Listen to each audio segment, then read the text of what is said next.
anyone has any referrals that they need, give me a call.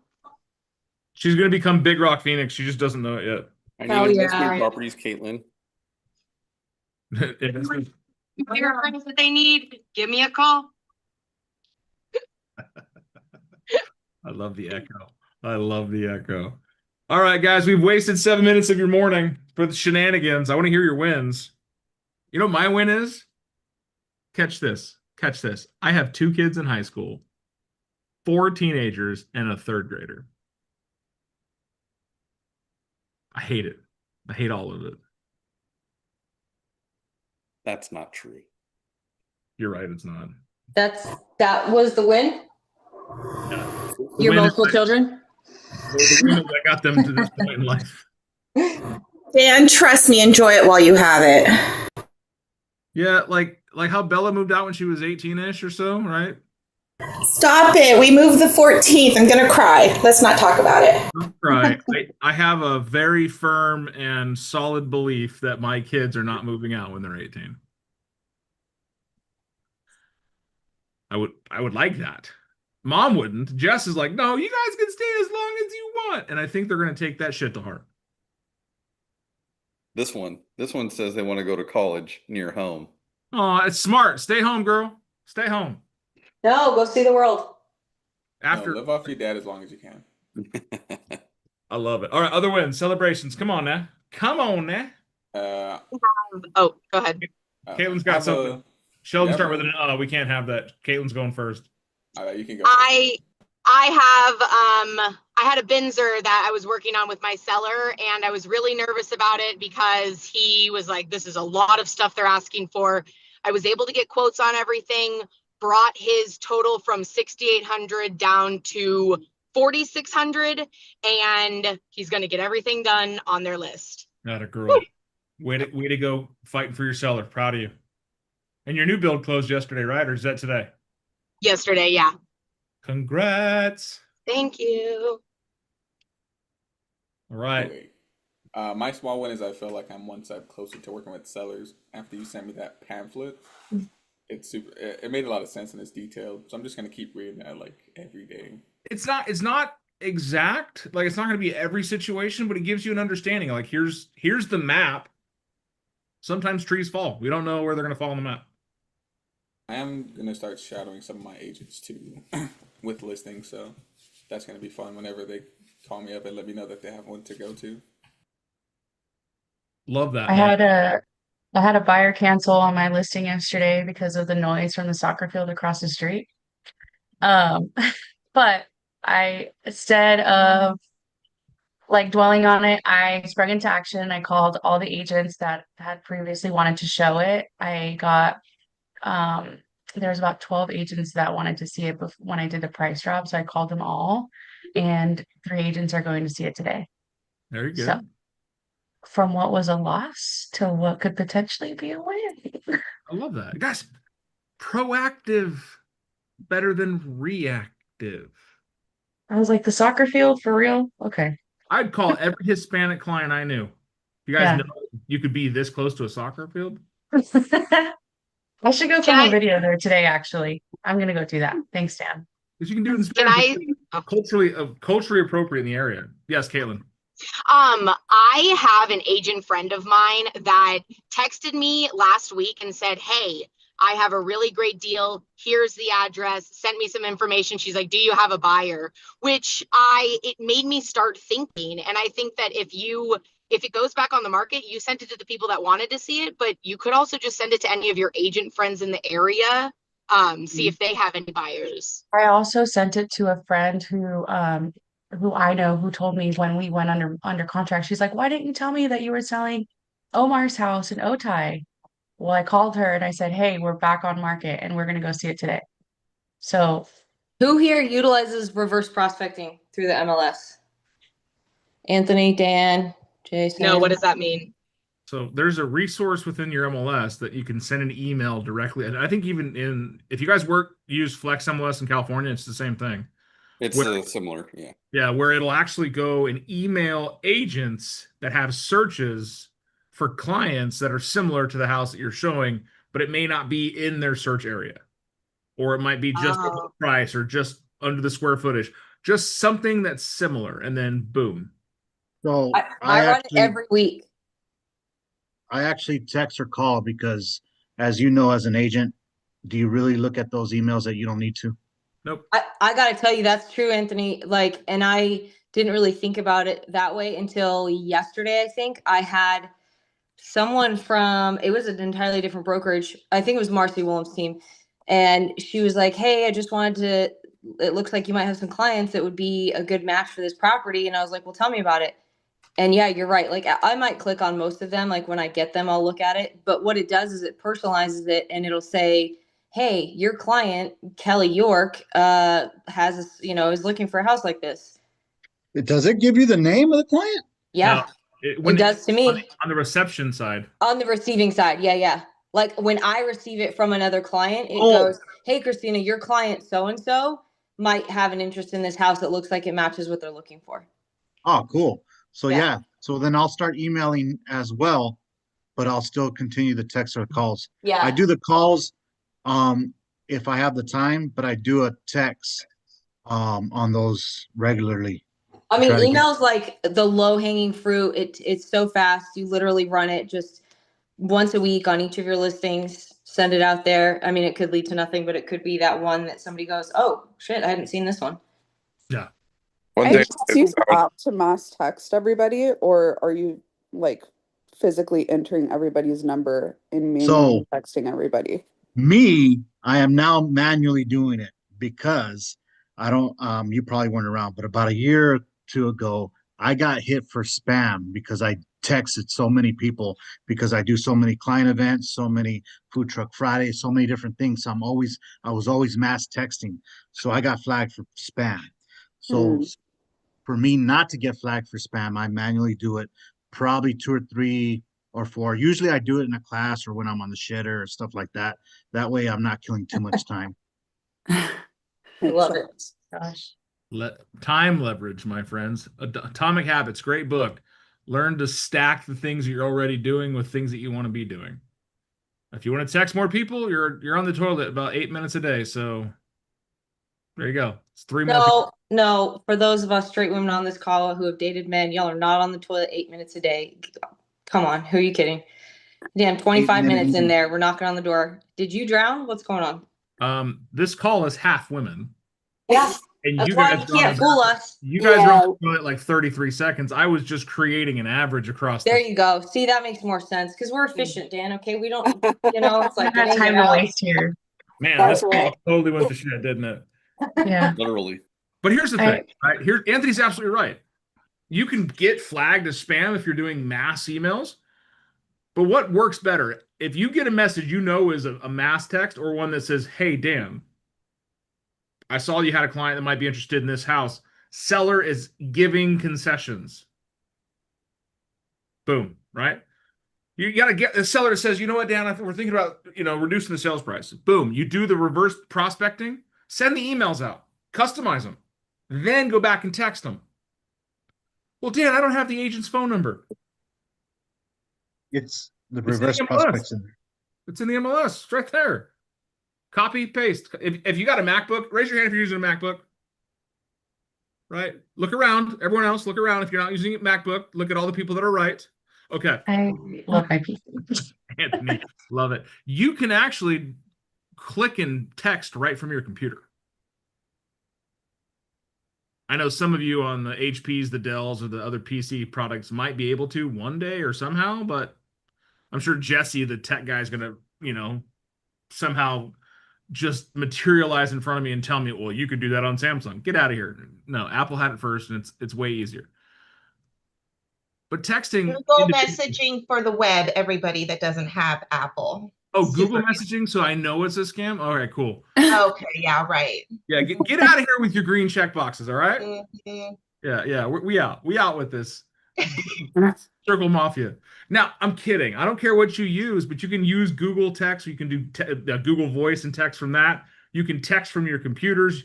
You can create through your CRMs mass texts that are personalized because they'll use contact tags. It'll pull the phone number and information over. If you get a text that's super long and it looks like it's mass text, you're not going to read it. But if you get something that's short, it says, "Hey Jim, I see you got a client might be interested in this address. Seller is giving $10,000 concessions to help buy down rate." You think that would be interested to them?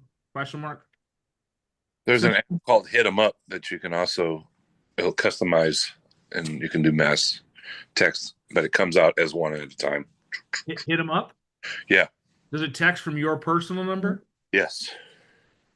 No way. Yeah. There we go. Hey guys, check them out. Hit them up. That's interesting, but I want you to be careful because TCPA compliance matters. Don't mass text your database, mass text the agents. That's fine. But still, TCPA matters. But I like the one-off. I like the customization. I like the make it make sense. Don't just fire off the generic nonsense. Raise your hand if you can tell a generic message versus a custom one. Yeah, we all can. And if and everybody can tell. Yeah, sorry, go ahead. I love this message. If you know it's bullshit, they know it's bullshit. It's bullshit. If you know it's generic, they know it's generic. If you know it's just not thought out and masked, boom, send it. Right? They're going to know the same thing. So use your brain. Look at it and ask yourself as a consumer, would I respond to this? As a buyer's agent, would I respond to this? If the answer is no, change it. Because after all, are you not a consumer at some level? Nobody on this call is a robot. I'm 90% sure. I've never seen some of your faces. Just saying. Currently, there's 4 people without faces on. I'm very proud of you today. Actually, the amount of people on camera is astounding. Love that. But if you guys run it through the BS filter, would I read that? No, change it. Voicemail. Would I call that person back? No, then don't leave it. I think I hit Anthony with that one day. I was walking by and he was leaving a voicemail. And I said, "Would you respond to you?" He's all, "No, probably not." I was like, "Then why'd you leave that message?" Yeah, sometimes when it's a voice message, I can't. It feels weird to be myself if I don't know them. So I sometimes go right straight to that weird tone. So I got to fix that. We do the same thing on video, guys. They say if you're recording content, you're recording stuff, or you're doing anything, treat your phone like a mirror. Just be yourself. Put it out there. Voicemails, just be yourself. They fell in love with who you are, not with the robotic version of who you are.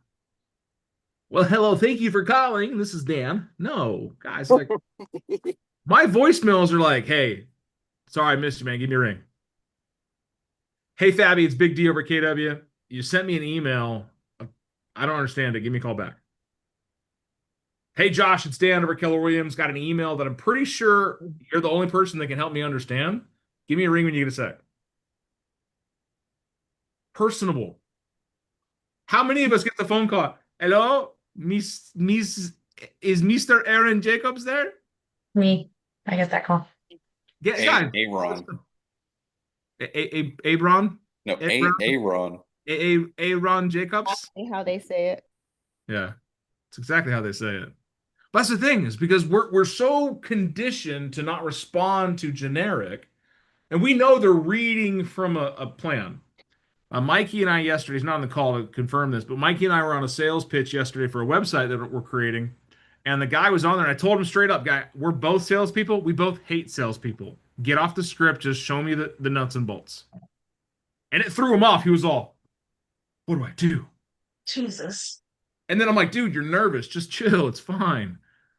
I just want to, here's my questions. Show me the resources. I've gone through your website." He's like, "Well," he's going through his pitch. He goes, "It sounds like you've done your research." I'm like, "Yeah, it sounds like you're reading a pitch." Just talk to me like a person. Email me like a person. Text me like a person. Voicemail me like I'm not going to listen to it. I say that facetiously, guys. Don't leave a voicemail. How many of us have voice to text? Like you read your voicemails? Most people. It's just another text message. I was You gonna know- say, don't leave me a voicemail. Send me a text after you call. So Twilio or Command has Twilio, right? And I've Right. been kind of skeptical using it because the scripts are always all don't sound anything like me and would never say any of the shit that's on there. So the first, I just actually edited it earlier this morning. So the first text I get from me from Twilio, because I have it on an 8x8, is hey, or K Pasta, this is Anthony. I don't remember exactly what it says, but I wrote it the way I would talk to them originally and just gave them a heads up that you're going to be getting text from this number every once in a while just to check in. So that way they know it's coming from me and not an automatic, well, that they know it's automatic, but it's actually me and not some scam. Yeah, if you guys are going to use templates, you're going to use smart plans or automation or drip campaigns, whatever your CRM calls them, spend the extra time, the 15, 20 minutes, an hour, 2 hours, whatever it takes, to getting it to sound like you. Make sure you go back and audit and edit so that things are congruent. Am I making sense? If you don't do that, you're going to sound weird. You get like someone's on a campaign and it's like all professional and la-di-da, and then they meet Anthony in person. Right? People work with Anthony because of who he is, right? People work with other people because they like that person, right? They say that people work with people they like. And they tend to like people that are like them. There was an older gentleman this morning in a Yukon XL, big bastard of an SUV. And he was hot rodding that thing up Ina and Campbell, like he was racing off the light. Well, him and I were next to each other and he punched it. He gunned it, looked over and gunned it like he's all, I'm gonna beat you. I'm all, not today, old geezer. And then I did the same thing. Well, the only difference is my truck has a whole lot more go-go under the hood than his does. And he thought lifted truck can't possibly beat my SUV. I don't know who this guy is. I'll probably never see him again. But in that moment, I liked him because him and I were similar. Because he's all, I just want to race. Covered him in a cloud of black dust. Actually, no, my truck runs very clean. I don't do the pirate ships anymore. The black flag, no. But that was the thing, is in that moment, we felt kindred. Even though he's wearing a blue and white checkered dress shirt, like I'll never wear. I'm on, one day I might be that guy. I might be that guy that goes to work in slacks and a dress shirt again. Probably not, because I was forced to do it for a decade. But in that moment, I felt kindred. I wanted to be his friend. I wasn't mad at him for racing around me in the truck. I was like, hell yeah, this is my type of guy. But the thing is, when we are communicating with others, we're communicating in a message that is congruent with who we are. Aiden, I think that's why this morning call has been so successful, because you get the authentic version of each other. It's not a show. I'm not up here trying to make myself look good. Hell, I bet if you go back to some of the recordings, I've made up quite a few words. But you didn't know that because they sounded good in the minute. Lydia caught him because she's really good at that. She makes fun of me afterwards. But that's the thing. So communicate in a way that makes sense. I looked it up. The Hit 'em Up app Jason was telling us about, it'll do your mass texting. $15 a month is their premium standard. Their basic is $6 a month. And there's also a team plan. Where's that girl? Hit 'em Up. Willio won't do that? No. So just it doesn't come from your personal number. Twilio, that's what I was. Yeah.